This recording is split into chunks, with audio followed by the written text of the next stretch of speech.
OVW, before it was OVW, was just a wrestling school. So was it just the nearest one to you that you happened to pick? Yeah. I knew that the Jarretts had a school in Hendersonville, Tennessee, which was about 3.5 hours from Louisville, where I lived. But I ended up going to high school with a girl, and her dad was Nightmare Danny Davis. I was at like the ceremony for prom, king and queen, or no, it was homecoming. And they said over the loudspeaker, Nick Dinsmore wants to be a pro wrestler. And she came up and said, hey, my dad has a school. So I went and saw it. And it was the Nightmare Danny Davis School of Wrestling. And they would have wrestling matches on Sundays at the school. It was in a real small building. And that's where I signed up in 1996, May of 96.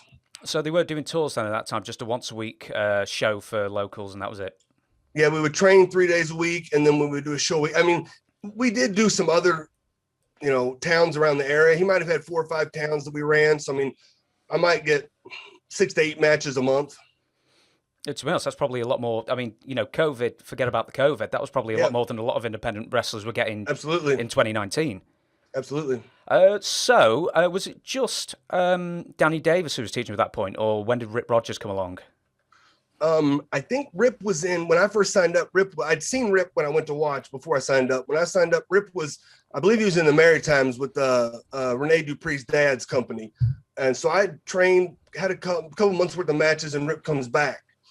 And then Rip was then the leader that took me by the hand and really taught me how to work. I mean, in front of the crowd, I wrestled him at least once a week. And at the beginning, he would still kayfabe everybody. I mean, he was a 42-year-old bodybuilding man, fresh off WCW, and he'd walk up and he'd look at you and, mean face and be, do you want to have a real match tonight, or do you want to have a phony match? And I looked at him and said, whatever you want, sir. I didn't know what that meant. So he'd go out there, and I mean, he really, sometimes he would give me a finish, sometimes he wouldn't. And we'd just go out there and he would just leave me, and that's where I learned how to work. And that's, Were you never tempted to ask for a phony match? Because it looks like he could give you a real hard match. Not until I really got to know him. And then I said, let's have a real phony match and do all the moves that we see on TV. Fair enough then. Did you ever see that John Cougar Mellencamp video where he's doing the bodybuilding? That's probably the first place I ever saw him. It was actually in that video. I believe that was the Cherry Bomb video, but I could be mistaken. I think he's actually been in 2 of them. And one of them, it was like a home footage when he was a kid, but you wouldn't know who it is. So if we're going on OVW's greatest hits as far as trainers go, we'd be remiss if we didn't mention, of course, Jim Cornette, my favourite. When he came aboard mid-1999, I believe?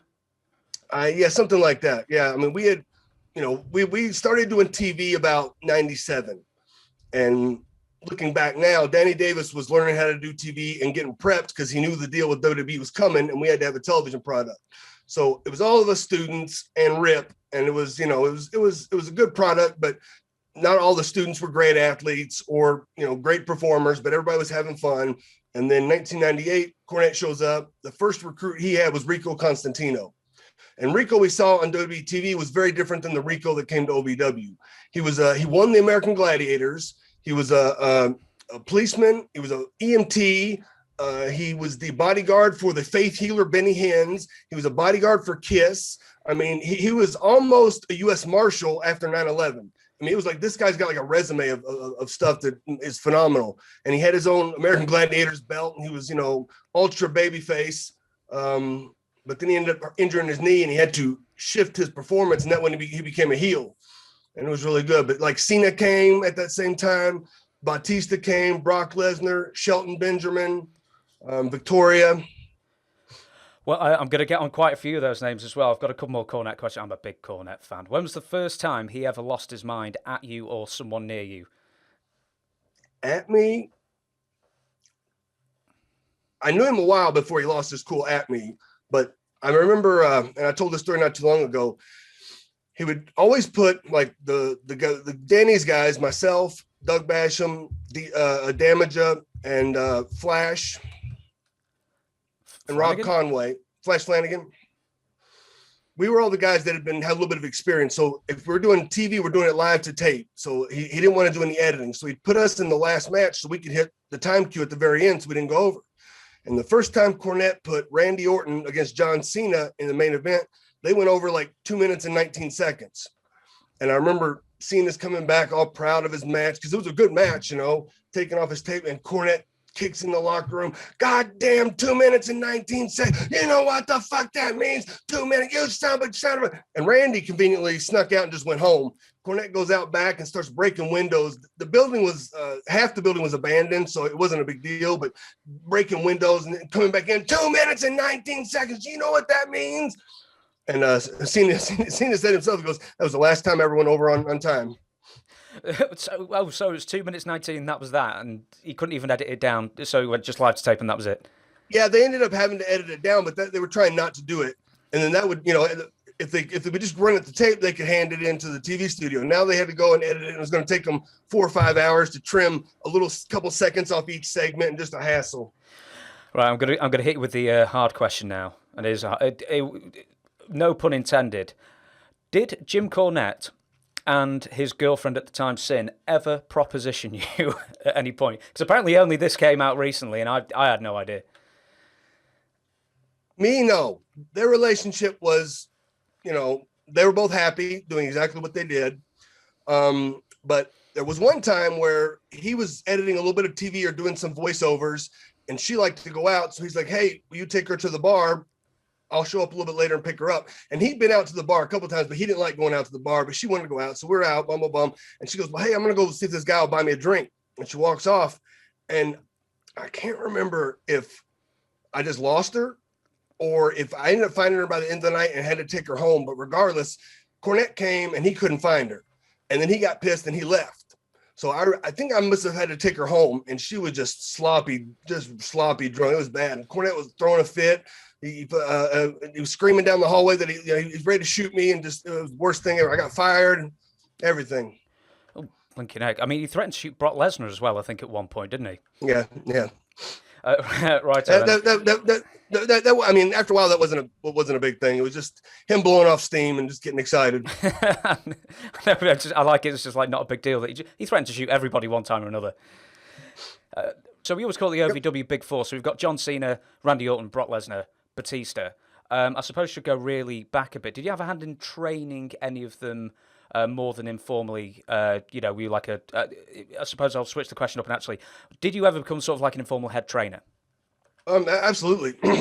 At the time that all those guys came, we were in Southern Indiana on Watt Street. And if you ever see any of the videos that has the big pole right next to the ring, that was the Mechanic Street. I'm sorry, it's Mechanic Street building. And it was a little rundown. It wasn't real nice. And WWE was urging them to get a bigger, better facility. So Danny found a building in Louisville, big, nice building that if you see any of the current stuff, that's where it is. Well, in the time that he was looking for buildings and measuring and doing all that stuff, I would take the training, myself and Rob Conway. And yeah, I worked with all of them. I was showing them how to do moves. We would run spots. I would wrestle against them. And then I would wrestle them at the shows. And then there were a couple independents around the area. Sometimes I would take I took Randy with me to a couple independent shows.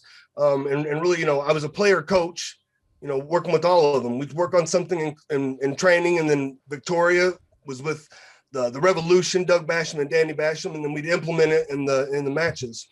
So I know this might have happened a bit later, but did Randy Orton ever defile anyone's bag or rub his cock and then shake hands with anybody? I don't think he'd been fully corrupted then. He was still pretty young and naive. Fair enough then. So of the four, I mean, obviously I think Cena had the best attitude from all reports and things I've heard of. Who was maybe the most difficult sort of mold into the professional wrestler that OVW or WWE would expect?